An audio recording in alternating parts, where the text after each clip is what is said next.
नमस्कार, मेरा नाम है डॉक्टर पुरु धवन और आज इस वीडियो में हम बात करने वाले हैं पार्किंसन डिजीज़ के बारे में और उन पेशेंट के बारे में बात करेंगे जो बहुत यंग है। जब किसी यंग पेशेंट को पार्किंसन डिजीज़ होती है, उसको हम वाईओपीडी कहते हैं, यंग ऑनसेट पार्किंसन डिजीज़। ये पार्किंसन डिजीज़ नॉर्मली जो है ना हमें एजेड लोगों में देखने को मिलती है, 50 के बाद, 60 के बाद, 70 के बाद।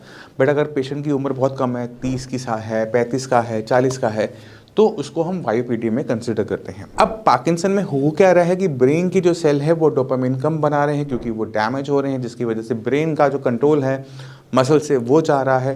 बट एक यंग पेशेंट में जहाँ फैमिली हिस्ट्री नहीं है, मदर फादर में कोई दिक्कत नहीं है, भाई बहनों में कोई दिक्कत नहीं, बट एक पेशेंट को अगर वो पार्किंसन डिजीज़ हो रहा है तो वो बहुत चिंताजनक बात हो जाता है कि ऐसा क्या हुआ कि एक यंग पेशेंट के अंदर जहाँ पर कोई बीमारी पहले से नहीं है, वहाँ पे ब्रेन क्यों डैमेज हो रहा है, क्यों वो डोपामिन नहीं बना पा रहा, क्यों जो ब्रेन का कंट्रोल है मसल से जा रहा है। तो जब हम पेशेंट से बात करते हैं तो पेशेंट से जब हम हिस्ट्री टेकिंग कर रहे होते हैं, अपने रूटीन के बारे में बताओ, अपने खाने के बारे में बताओ, काम क्या करते हो, तो उनमें ना बहुत सारी चीज़ें ना कॉमनली निकलने को आ रही होती है कि ओके ये पेशेंट रात को काम करता है, दिन में हफ्ते में 7 दिन काम करता है, आराम नहीं करता और नाइट जॉब है, वो आईटी कंपनी में काम करता है, यूएस का प्रोसेस है, कंटिन्यूसली काम करते रहना पड़ता है, एक्सरसाइज नहीं होती, खाना बाहर का है क्योंकि वो किसी और सिटी में रहता है। या फिर ऐसे पेशेंट जहाँ पे स्ट्रेस लेवल बहुत ज़्यादा होता है, ये भी हमें देखने को मिलता है। तो 2 बड़े फैक्टर हमें देखने को मिलते हैं, एक तो नींद का कम होना, स्ट्रेस लेवल का ज़्यादा होना। अगर ये दोनों चीज़ें कॉमनली इकट्ठे आ जाती हैं कि नींद आप बहुत कम ले रहे हो, स्ट्रेस बहुत ज़्यादा ले रहे हो, ऐसे पेशेंट के अंदर हमें वाईओपीडी देखने को मिलता है। जब ऐसा पेशेंट आता है, कहता है डॉक्टर साहब मुझे मेडिसिन दे दो मैं ठीक हो जाऊँ, मगर हम मेडिसिन भी तब दे पाते हैं जब वो अपनी रूटीन को बदलता है। जब तक वो रात की 8 घंटे की 9 घंटे की नींद लेना शुरू नहीं करेगा, दुनिया की सारी मेडिसिन आप उसे दे दो, सबसे अच्छी मेडिसिन दे दो, तब भी वो फेल होती रहेगी। क्यों? क्योंकि ब्रेन के अंदर जो डैमेज हो रहा है वो रिपेयर नहीं हो पा रहा होता। हमारा शरीर में रोज़ थोड़ी थोड़ी टूटन फूटन होती रहती है, जब हम रात को सोते हैं वो रिपेयर होती है। इसी वजह से हम शाम तक जितने मर्जी थके क्यों ना हो, मॉर्निंग में हम फ्रेश उठते हैं। क्यों? क्योंकि बॉडी में वो रिपेयर हो चुकी होती है। बट एक पार्किंसन पेशेंट जो रात को नहीं सो रहा है, नींद बहुत कम ले रहा है, उसमें ये जो रिपेयर का काम है ये प्रॉपर नहीं हो पा रहा होता।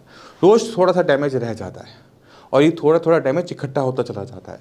इसका रिजल्ट क्या होता है कि 2-3 साल बाद जब आप रात को जागना शुरू करते हो, उसके 2-3 साल बाद हमें पेशेंट के हाथ पैर पे से कंट्रोल जाते हुए देखने को मिल जाते हैं, हाथ पैर कांपना शुरू कर देते हैं और इसी बीमारी को हम वाईओपीडी यानी यंग ऑनसेट पार्किंसन डिजीज़ कहना शुरू कर देते हैं। तो अगर वाईओपीडी है या फिर पार्किंसन डिजीज़ भी है, तो जो चीज़ें मैं आपको अब बताने वाला हूँ उसको हमेशा याद रखिएगा और उस पर काम करना शुरू कीजिए। आपको 8 घंटे की नींद लेना ज़रूरी है, आपको हेल्दी हाई प्रोटीन वेजिटेरियन खाना खाना ज़रूरी है, खाना पीना आपने बंद नहीं करना, आपको स्ट्रेस फ्री लाइफ में रहना ज़रूरी है।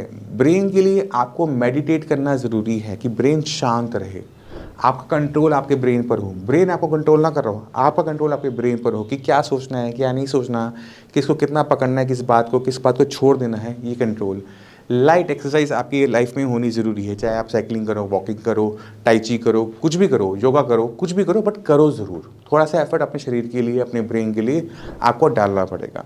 जब आप ये सारी चीज़ों को करने के लिए तैयार हो जाओ ना, तब आप कॉल करना, तब डॉक्टर से बात करना कि डॉक्टर साहब मैंने अपने आप को बदल लिया, अब जो बीमारी मुझे हो चुकी है मुझे उससे निकालो। क्योंकि अगर ये सारी चीज़ें ठीक नहीं होंगी ना, मेडिसिन काम नहीं करती, पेशेंट में आपको आराम नहीं देखने को मिलेगा और यही सफलता का सूत्र भी है और यही ठीक होने का रास्ता भी है। तो उम्मीद करता हूँ इस वीडियो से वाईओपीडी क्यों होता है, किस वजह से होता है, क्यों यंग लोगों में ये बीमारी देखने को मिल रही है, इसका आपको आंसर मिल गया होगा। इसी के साथ चलने की आज्ञा चाहता हूँ, मिलते हैं अगली वीडियो में, तब तक के लिए नमस्कार।